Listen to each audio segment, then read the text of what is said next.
Pinalalakas ang kakayahan ng pulisya sa pagresponde sa anumang klase ng gender-based violence. Capability Enhancement Training isinagawa sa Baguio City.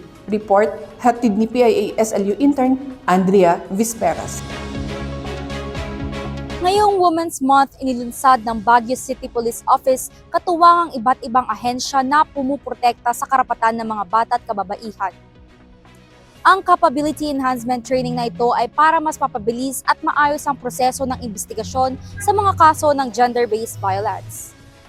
Layunin ng training na ito na matukoy ang pangangailangan ng mga kapulisan at kababaihan. Ayon kay Assistant Prosecutor Ruth Bernabe, inaasahang mas mapapadali ang pangangasiwa ng mga panayam sa hinaharap. Dahil digital na ang pamamaraan ng investigasyon at hindi na limitado sa face-to-face ang proseso ng pagkuha ng mga pahayag. We have to devise means and measures para nang sa ganun yung interview po will not be limited to face-to-face. And this is the video in-depth disclosure interview. Okay. And it will have the best interest of the child because you need not present the child already in court to testify. The testimony of the child is replaced by the video or audio in-depth disclosure interview. Layunin din ng programang ito na tugunan ng mga hamon sa mga kapulisan sa pag-iimbestiga. Ang challenges is ito nga na yung pag-extract ng statement from witnesses. Kasi victims come from varying ages, so different ages yan. So may bata, may adult or matanda. Pero the challenge really here is how to extract or to take those statements from the uncooperative ones. So how would you do that? So this course, ang tinuturo dito is since we are using VB,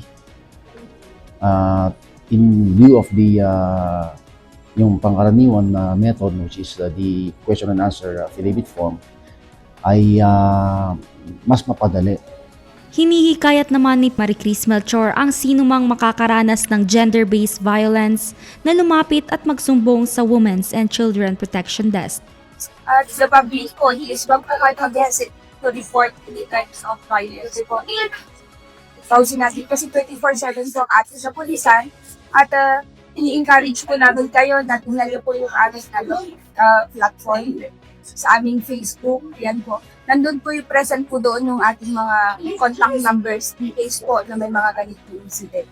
And ready naman po kasi ang police officer, police office, prosecutor's office, to cater po yung mga ganyan cases. And when it comes to confidentiality po, pag po kayo kasi full confidential po yung mga cases natin when it comes to ating mga cases. Sa mga ganitong programa, mas pinag-iigting ng mga kapulisan ng kanilang kaalaman at kakayahan sa pagre-responde sa mga kaso ng gender-based violence tungo sa mas ligtas na komunidad. PIA SLU intern Andrea Vesperas para sa PIA News Cordillera.